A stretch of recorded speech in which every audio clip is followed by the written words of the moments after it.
verdade. Fumou ou não fumou? Eu não sei nada. Porque ele não pode fumar, não tem problema, tá? Tu sabe. Não, mas ele tá Não deixa. Às vezes ele já viu. Não, eu vou Ele ficar fumou lá ou com não vocês fumou? porque lá eu tô seguro. Não, é sério.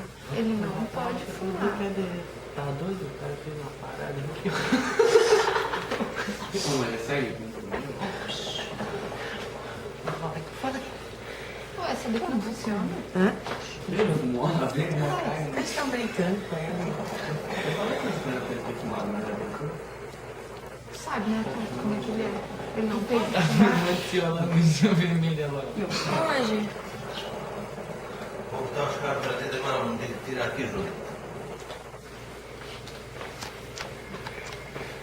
E nós também vamos vir, né? Pô, Léo. O que deu, Rodrigo? Não, o Rodrigo ficou ruim. Baixa a Não pressão. pode, não pode. Ele fumou A perna. xixi. Quando nós chegar em casa, nós vamos ter uma conversinha, mocinha. Fumou xixi? Baixa a perna. Nossa, você vai descobrir que vai apanhar. Ele sabe. Ele Nós está chega em brincando, Olha como sabe? é que tá ruim, tá vendo? Ah, é. Vocês estão viajando. Isso é normal pra mim, toda vida. Em casa ele escuta. Nossa, é a cara do canudo. Já que ele não pode, né? A Sueli agarradinha no cara. Não, não consigo fumar. Não consigo. Eu já, assim... Ô, mãe, fuma xixi, eu não consigo. Deixa eu fumar um pouco isso aí. Eu quero ficar doido. Mais do que ele já é, Jesus E tu, amado. no meio dessa fumaça aqui, filha? Hã?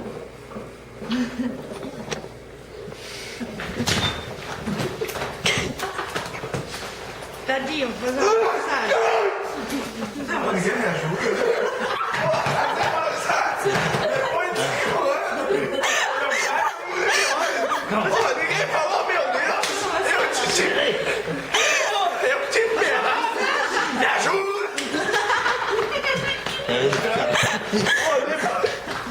Eu caí, tô louco, e todo mundo. Eu te enterrar? Meu Deus do céu. Meu Deus! Ó, nunca vi um beijo de socorro. Primeira vez. Tu me ajudou, Pirsuda.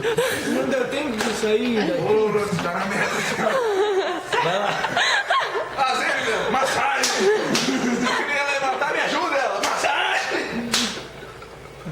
Ah, eu não pode estar o fone. Como não? Eu desci a cabeça. Pode me filmar depois.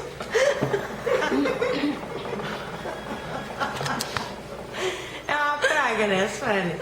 Ele não vai nada. Isso é